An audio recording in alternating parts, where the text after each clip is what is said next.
اعوذ باللہ من الشیطان الرجیم، بسم اللہ الرحمن الرحیم۔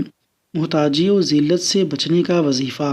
نبی کریم صلی اللہ علیہ وسلم یہ دعا فرمایا کرتے تھے: اللہم انی اعوذ بک اللہم انی اعوذ بک من الفقر والقلة والذلة وأعوذ بك من أن أظلم أو أظلم وأعوذ بك من أن أظلم أو أظلم۔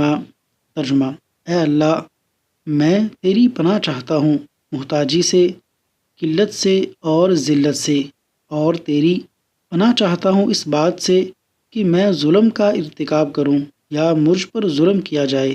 سنن ابو داود۔ اللہ تبارک و تعالیٰ سے دعا ہے کہ اللہ تعالیٰ اس وظیفے پر عمل پیرا ہونے کی توفیق عطا فرمائے۔